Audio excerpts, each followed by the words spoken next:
Për këtë arsye përmendi një ndodhi me një njeri të devotshëm në kohën e Benu Israilëve.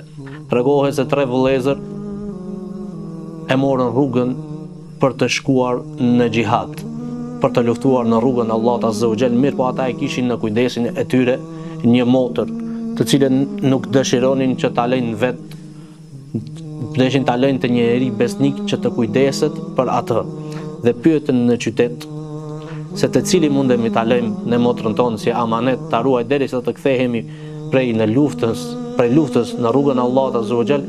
Të gjithë e drejtuan të njeriu i devotshëm i aty qyteti.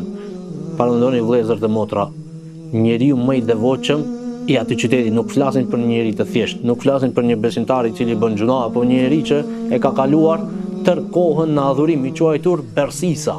Në atë kohë e ka pas emrin Bersisa. Dhe shkojnë këto vëllezër me motrën e tyre dhe i thuan: duhemi të ta lejmë motrën tonë amanet derisa të kthehemi prej luftës. Spari ky refuzon dhe nuk pranon, nga se e din se vetmia me një grua të huaj, të cilën nuk e ke prej të afërmëve të tua që ndalohet martesa me të, mund të çonë në gjuna të madh, se ka qenë njeri që adhuron Allahun Azza wa Jall. I erë shejtani, djalli i mallkuar, dhe i bën vezvese. I thot: nuk ka asnjë të keqe nëse ti e pranon në shtëpinë tënde, e fut me një dhomë, as nuk ke kontakt me të, as nuk do të flasësh me të, thjesht vetëm ja u bën një shërbim vëllezërve të tu musliman, të cilët e kanë marrë rrugën për me luftu në rrugën e Allahut Azza wa Jall, ti asnjë farë të keqe nuk ka këtu. Dhe pranon, e fut motrën e tyre me një dhomë dhe sprovën e parë ara prej testi. Se shejtani nuk gutet, ai nuk është mendje lehtë me thënë shko me një herë bë gjunaun e madh. Jo, ai e din se ti nëse je njeri i devotshëm, nëse ke qenë një njeri që deri tash e ka adhuruar Allahun, ai nuk mashtrohet me thonë ti shko bën e gjunaun dyre, nga se e din se ti kur nuk e bën atë gjuna. Pa ai thot ka dal ta zbukuron gjunaun. Spari i tha fute me një dhomë, çoja ushqimin te dera, afër derës, trokiti deras dhe largohu me një herë. Ajo e merr ushqimin edhe han ushqimin dhe kur nuk ka asnjë kontakt, s'ka një të keqe këtu. Pas një kohë kështu vazhdon. Pas një kohë i thot: ti e ke lënë atë si një kafsh me një dhomë. Vetëm ja çon ushqimin aty i trokit, as nuk e pyet a është ushqimi i mirë, a ka nevojë ndoshta për krip pak më shumë, apo për sheqer pak më shumë. Kështu fillon ja zbukuron, thot, nuk ka të keqe nëse e pyet vetëm a është ushqimi këtë në rregull apo duhet edhe diçka. Dhe fillon vezvesja e radhës. Tash kur shkon ja çon ushqimin troket dhe pyet a është ushqimi në rregull. Fillon pra kontakti, një herë shikimi e pa, pastaj fillon kontakti, biseda me të, dhe kështu vazhdon për një kohë. Pastaj vjen shejtani dhe i thot vllazërit e asaj me siguri janë mbyt të luftë, se u bën një kohë gjatë që nuk kanë kthy. Me siguri kanë rënë, që nuk ka të keqe, thot, ajo ndoshta tash ndjehet e vetmuar, e friksuar, thot. Nëse hyn, thot, te dhoma asaj, thot, ti flen me një anë veç, ajo flen me një anë veç. Thot, sa mos friksohet natën, se ndoshta ka mundësi që friksohet natën.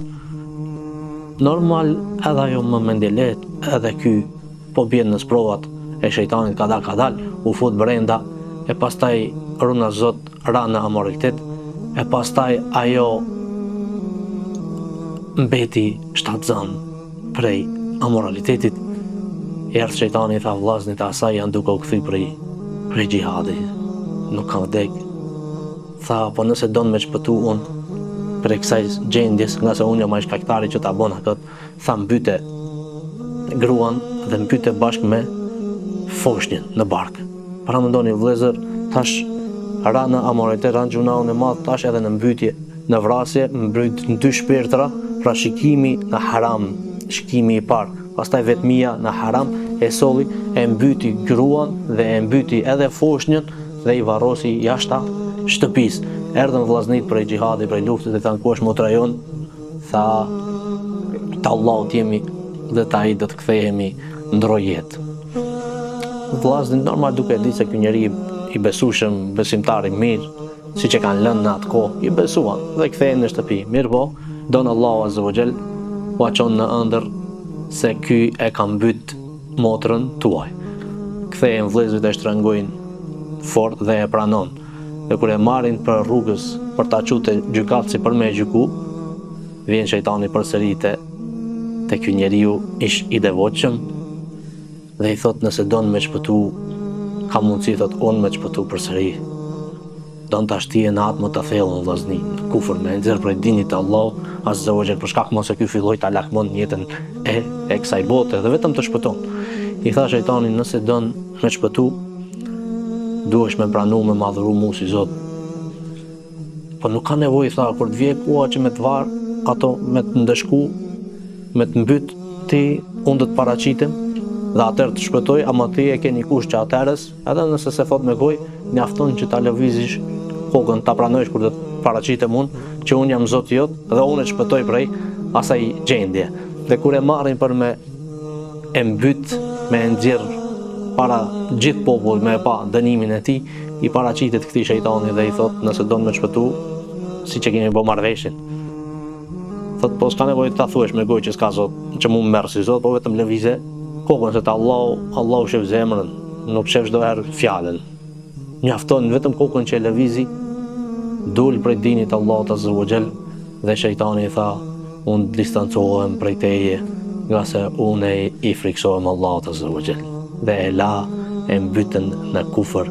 Pra vëllezër, a e shihni se sa e rrezikshme është shikimi në haram, vetmia me një grua të huaj. Prandaj prej sfidave më të mëdha të kohës së verës është shikimi, që besimtari duhet mundohet që ta ulë në maksimum ta ruan shikimin, mos ta ekspozon veten e tij në vendet ku mund të bjen në shikim të haram e pastaj runa Zot i helmohet zemra e pastaj bjen edhe në gjunahun e madh.